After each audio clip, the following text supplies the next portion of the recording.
NF railway মজদুর union Malda শাখার ৬০তম বার্ষিক সাধারণ সভা হয়ে গেল শুক্রবার। এদিন মালদা শহরের ঝলঝলিয়া এলাকায় অবস্থিত এনএফ রেলওয়ে মজদুর ইউনিয়নের অফিস প্রাঙ্গণে এই সভা অনুষ্ঠিত হয়। উপস্থিত ছিলেন এনএফ রেলওয়ে মজদুর ইউনিয়নের সাধারণ সম্পাদক আশিস বিশ্বাস, সহকারী সাধারণ সম্পাদক সঞ্জয় গোস্বামী, সহ সভাপতি পিকে ধর, সংগঠনের মালদা শাখার সভাপতি দুলাল দে সহ আরও অনেকেই। এদিন উপস্থিত সংগঠন নেতৃত্ব সংগঠনের পতাকা উত্তোলন, আমন্ত্রিত অতিথিদের আপ্যায়নের মাধ্যমে ৬০তম বার্ষিক সাধারণ সভার সূচনা করেন এবং সাংগঠনিক নানান বিষয় নিয়ে দীর্ঘ আলাপ আলোচনায় অংশ নেন। সেই সঙ্গে আগামী দিনে সংগঠনের পথ চলার রূপরেখা তৈরি করেন বলে জানা গেছে। আজকে আমাদের এনএফ রেলওয়ে মজদুর ইউনিয়ন মালদা ব্রাঞ্চের ৬০তম অ্যানুয়াল জেনারেল মিটিং। আজকে আমাদের প্রতি বছর যে বাৎসরিক অধিবেশন হয় তারই আজকে ৬০তম, আমরা ৬০ বছর সাকসেসফুলি আমাদের ব্রাঞ্চ কমপ্লিট করেছি। আজকে এই সভার বিশেষ একটি আনন্দের আমাদের সংগঠনের কাজকর্ম এবং আমাদের সংগঠনের অ্যাচিভমেন্ট দেখে আমাদের এনএফ রেলের আরেকটি সংগঠন আছে, তারা এনএফ রেলওয়ে এমপ্লয়ি ইউনিয়নের থেকে আমাদের এনএফ রেলওয়ে মজদুর ইউনিয়নের সদস্য পদ আজকে গ্রহণ করে।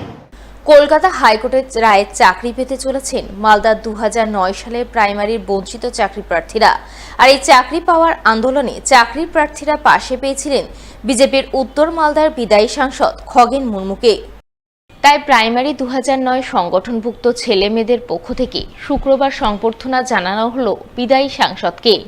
এদিন তারা পুরাতন মালদার শাহাপুর ছাতিয়ান মোড়ে অবস্থিত বিজেপির কার্যালয়ে গিয়ে বিদায়ী সাংসদ খগেন মুর্মু সহ বিজেপি নেতৃত্বকে সংবর্ধনা জানান। মালদা প্রাইমারি ২০০৯ সংগঠনের সদস্য আমরা দীর্ঘ সেই বছরের লড়াই, এই লড়াইয়ে আমাদের যখন প্যানেল জেলার বুকে হচ্ছে না, সেই মুহূর্তে আমরা কোর্টের অর্ডার পাওয়ার পরেও অনশন করি প্রশাসনিক ভবনের সামনে দিয়ে। কিন্তু সময়ের সাথে জল গড়িয়েছে, আমরা প্যানেলটাকেও প্রকাশ করিয়েছি এবং এবার আবার পুনরায় হাইকোর্ট থেকে আমরা সাংগঠনিকভাবে যত মামলাকারী বঞ্চিত ছিলাম তাদেরও চাকরিটাকে আদায় করাতে পেরেছি। তাই আমরা আজকে ওনার কাছে এসেছি। উনি যেভাবে আমাদের জন্য সময় দিয়েছিলেন, আগামীতেও যেন আমরা এই সমস্ত অধিকার বুঝে পাই এবং যারা আমাদের পাশে ছিলেন প্রত্যেকের দ্বারা দ্বারা এইভাবেই আমরা গিয়ে গিয়ে সম্মান জ্ঞাপন করছি আমাদের সংগঠনের পক্ষ থেকে। আজকে মহামান্য যে কোর্ট আজকে তার রায় দিয়েছে তাদের অনুকূলে এবং সমস্ত প্যানেল অনুযায়ী তাদেরকে চাকরি দিতে হবে।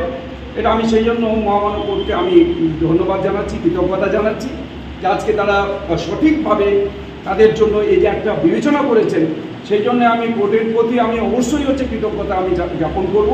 এবং আজকে যারা বঞ্চিত হচ্ছিল, এই বঞ্চনার বিরুদ্ধে যে আজকে মহামান্য হাইকোর্টের যে রায়, সেই রায়কে আমি এখানে আমি সাধুবাদ জানাচ্ছি।